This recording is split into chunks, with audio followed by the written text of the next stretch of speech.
Hi, everyone, and welcome to the Dance Teacher Pep Talk. I am your host, Amanda, and I am so glad you are here. This is a space for dance teachers and anyone interested in teaching dance who is looking for motivation and fresh ideas. As teachers, we spend our days motivating and giving pep talks to our students, and now this podcast is a pep talk just for you. We hope that it helps to ignite new ideas and even work through some deep dance-related thoughts before you head into the studio. Thank you for your support, and now let's get into today's episode. Hi, everybody, and welcome to the 50th episode of Dance Teacher Pep Talk.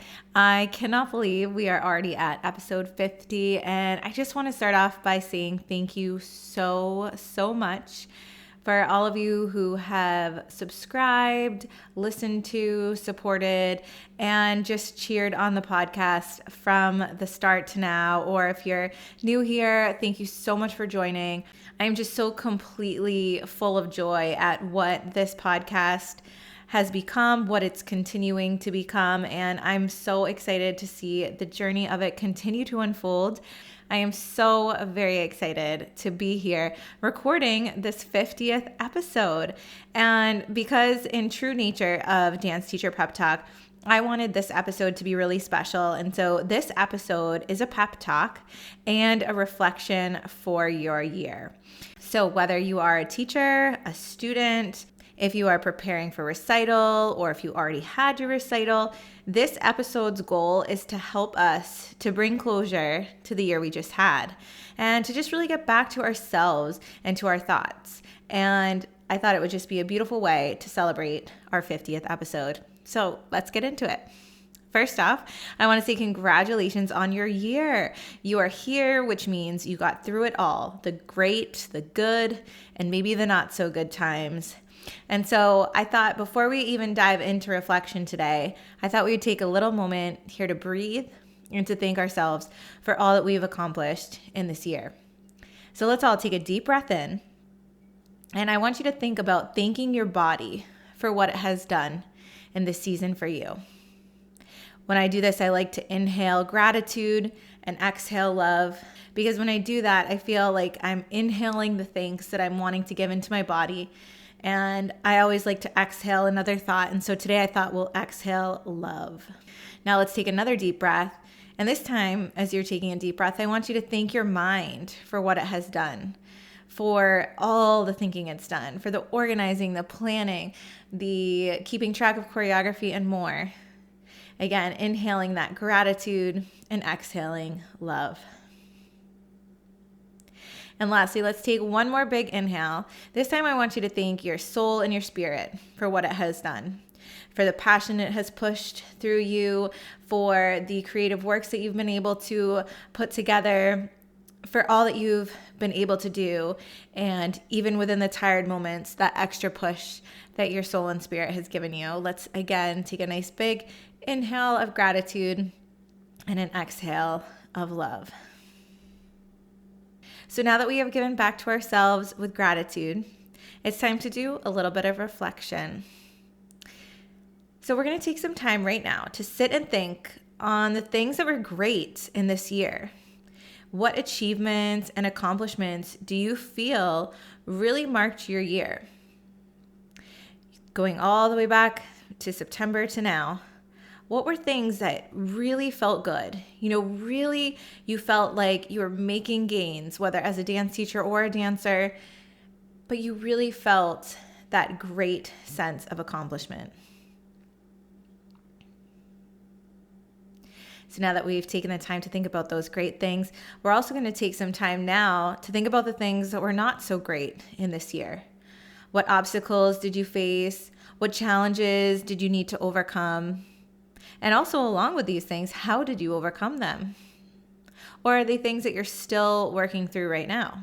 And if so, that's okay too. But taking the time to really check in with yourself about the things that were hard. And even though we don't want to necessarily soak in this feeling of things that were hard, it is a really important thing. Because I found that sometimes the difficult things that we face are the lessons that propel us to the next level of awareness, understanding, and achievement. So even in the moment of having a hard time or in the moment of going through a challenge, on the other side of that, there is so much learning that comes from it and so much growth that comes from it as well.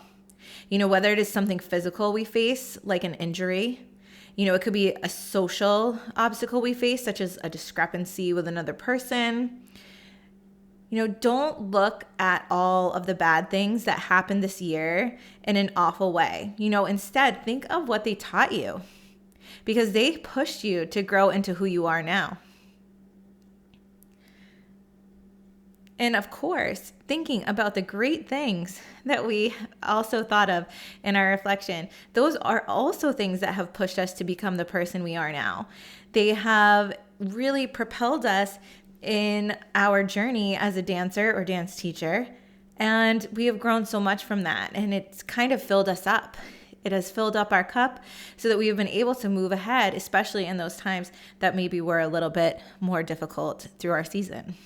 As you're listening to this episode, it might not be the best time to pull out the list of goals you set for yourself this year, but maybe afterwards, take a moment as well in your reflection here to pull out the list of goals that you made for yourself this year and ask yourself, what have you accomplished on that goal sheet?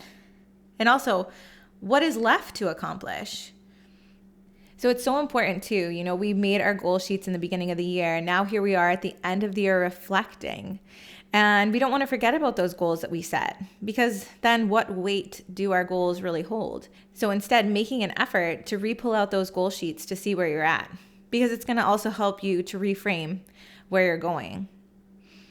And, now talking about what is to come and what is next, I really, number one, hope you are in the space to be able to take a well-deserved break after your recital and closing of the season. It's so important to take this time to rest and refresh, but it doesn't mean you have to totally turn off the dance world. I love during this time between the end of the year and the start of summer classes to just take some time to explore new music, find new artists. You're not rushing to plan your classes for the night ahead. So where can you allow yourselves to use this time to re-spark your creativity or to prepare new thoughts and ideas? Maybe you are mapping out new playlists for class content. Maybe you're finding new songs that are really inspiring you for new works for your choreography. This is a great time to be able to just take that time as well for yourself without overextending yourself. And of course, if you need the time to just rest and refresh and completely disconnect, I definitely recommend that as well. From the start of the year to now, you have come so far. Really, you've gone through months of lessons, of learning, of growing, of progressing. And, one of my favorite quotes that I've shared before on the podcast is from C.S. Lewis. And the quote is, "Isn't it funny how day to day nothing changes, but when you look back, everything is different?" And so as you're looking back on your year, we really do, at least for myself, the days feel so similar week to week. And yet when I look back, September was so different from where we are right now. And the same can go for our students as well. There is just so much that happens in one dance season. And how incredible is that you get to be a part of it? And I know that it's not always, glitter and butterflies and rainbows, as we say. So another thing to note is if this year burnt you out, if it really wore you down, make sure you're taking the time to rest. And looking back as you're doing this reflection, can you pick up what it was that burnt you out or wore you down? Is there a way to change that around in the future? Is there a way to do something differently to protect your all-around well-being? Maybe you took on too much work. Maybe you didn't take on enough. Maybe the environment needs to shift. Maybe your mindset needs to shift. And these are all such important questions that we can ask ourselves as we're doing this end of the year reflection process, because we don't want to continue to push through the burnout. We want to find what we can do to reset ourselves, because if we're constantly working in a burnt out state, we're really not going to have that long of a career for ourselves, or we're really going to be unhappy within it. So reminding yourself, what fulfills you the most, and what do you love about dance? What made you gravitate towards dance in the first place? And always remembering to keep those elements that you love the most near and dear to your heart and practice them. Include them in your life and remind yourself that it is the core of your journey.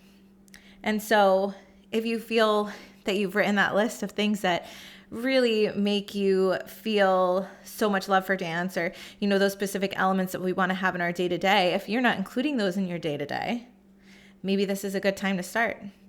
So like, for example, if you loved improv when you were younger, or if you loved a certain musical artist when you were younger, can you bring those into your day? Can they re-spark a moment for your day? And remind yourself again, that was where the love started.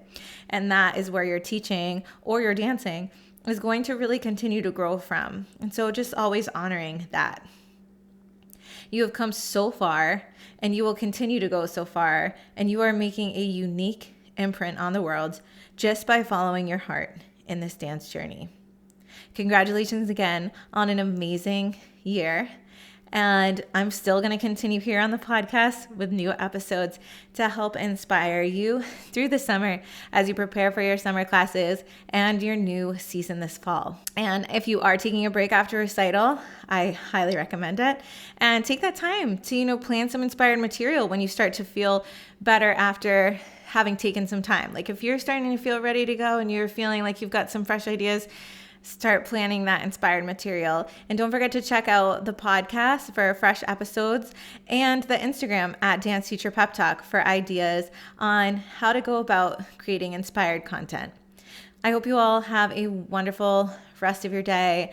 I once again want to thank you so much for your support and listens of Dance Teacher Pep Talk, and happy 50th episode. Thanks, everybody.